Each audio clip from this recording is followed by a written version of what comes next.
अगले 10 वर्ष का जितने इकोनॉमिस्ट से मैं बात कर रहा हूं, करीब करीब 5 लाख करोड़ रुपए की जरूरत है अगर बिहार में शिक्षा व्यवस्था में आमूलचूल परिवर्तन लाना है। 5 lakh additional investment, capital investment चाहिए। This is over and above जो 50,000 करोड़ रुपया हर साल खर्च हो रहा है।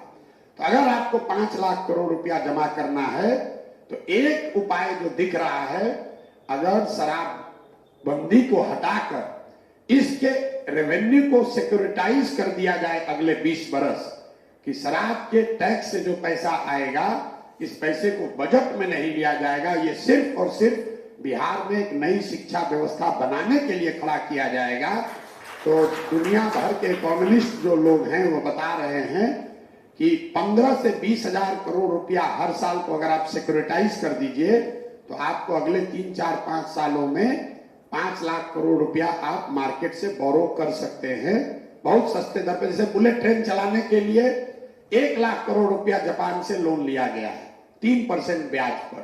तो हम लोग को इस पर भी चिंता करनी चाहिए कि क्या शराब जैसे धंधों से जो टैक्स आता है वो सर नेताजी के सुरक्षा पर वो पैसा न खर्च हो, उनका फर्नीचर न बनाया जाए, उनका हेलीकॉप्टर न खरीदा जाए, उसको बच्चों को सिर्फ और सिर्फ पढ़ाने के लिए खर्च किया जाए, इसका भी कानून में प्रावधान किया जाए।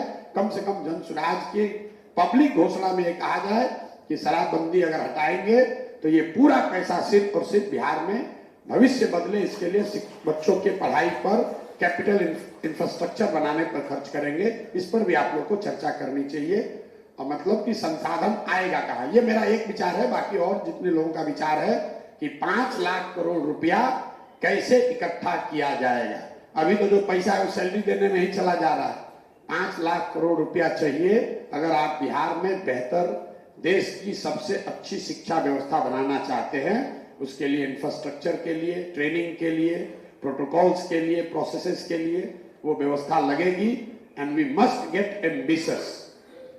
कोई भी चीज, अरे भाई बिहार गरीब राज्य है, हम लोग क्या कर सकते हैं, जो स्कूल दे दिए वही बहुत बड़ी बात है, इस माइंडसेट को हटाना जरूरी है।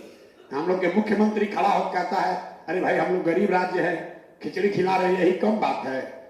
हम लोगों ने पहले ही मान लिया कि हमसे गिरा मरा हुआ आदमी कोई नहीं है इस देश में। हम लोग गिरे पड़े मरे नहीं हैं। बिल्कुल इस चीज को किया जा सकता है। मेरा अपना अनुभव है, अपना विश्वास है कि बिहार में सबसे बेहतर शिक्षा व्यवस्था खड़ी की जा सकती है। 10 बरस लगेगा।